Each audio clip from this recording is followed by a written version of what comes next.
Alright guys, this is going to be intense. Hold on, put your seatbelts on. I got to yell at you because of the waterfalls behind me. Check this out. Right, the cascading falls all the way down to here. It's awesome. Hold on a second though. Man, I'm going to ask you a question. What has your head hijacked? What's going on in your life? What's the anxiety in your life that has got your brain hijacked? Listen, there is an answer for your brain being hijacked. And I'm not saying there isn't some sort of demonic influence or Satan isn't trying to get you into a bad headspace. He's trying, he is.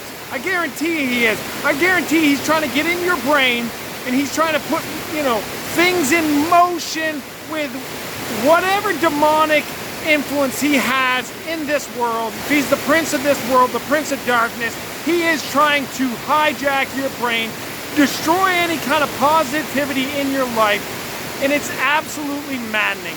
Right now, me and my family feel like we're under a little bit of a spiritual attack. It's just everything is elevated, and there's just very little room for any kind of communication breakdown, and it has got. We're dealing with some post-traumatic stress from past stuff, and everything is elevated, and it's like, what is the answer? Whew. Listen, I'm going to tell you the answer right now. I believe this. God is saying, I need you to draw near to me.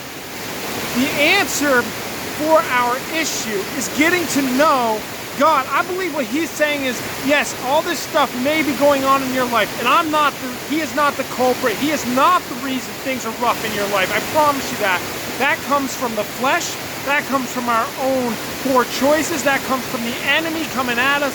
There's a whole, listen, getting into issues and having issues with our family, having issues with whatever hijacks our brain, that's easy.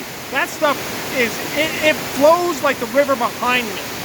To combat it is the question.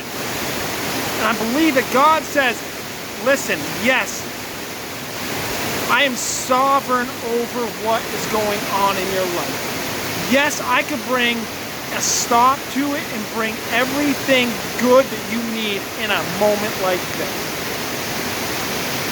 But what I also believe, even more importantly, is he's saying, but first, I want you to know me. He's saying this. If you took half the energy, let's barter with God, like Sodom and Gomorrah. If there's 50, 100 righteous people, right? Will you spare Sodom? Will you spare them? Yeah. If there's 30 righteous people because they couldn't find 50, listen. I'm saying this. God's saying if you spend half the time you spend trying to fix your problems, not even trying to fix them, letting them get in your head and hijack your thoughts, and then you trying to do something about it in your own power, and you mulling it over, and you trying to figure out an answer and a solution. He said, listen, if you spent even 10% of that time getting to know me, getting in the Word, and getting to know who Jesus Christ is, he says, listen, if you can do that, you will then know the heart of God. You will know who I am and why you do not need to worry and fret, be hijacked by your own thoughts. I think it comes down to he wants us to trust him, to know that he is not only for us to trust him, but in fact, he is trustworthy. He says, get in my word. Get to know me. Then my mighty right hand will protect you from the stuff going on that is causing you to go down this rabbit hole in your mind. He says, spend like a tithe. Are you willing to give 10% of the energy in which you spend? He didn't tell me 10%. He didn't say do this message and tell people to give me 10%. I'm saying, if you did though, you commit to giving him some of the energy that you are putting into trying to solve your issues yourself, or rolling over the anxiety in your head. Clickety clack, clickety clack, like a roller coaster going up tracks, right? Like, He's saying take some of that energy, just a little bit tomorrow morning, and get in the Word. Read a verse repeatedly until you know the heart of God. And then you'll say, what an amazing God I serve. Why was I wrapped up in anxiety and hurt and my post-traumatic stress taking over my brain? When the God of the universe loves me and knows everything he needs to know to treat the situation in which I'm in. And you'll feel them. He's just saying, okay, yeah, you got some stuff, you got some baggage, you got some things going on. Come to me, all who are weary. Are you weary through this?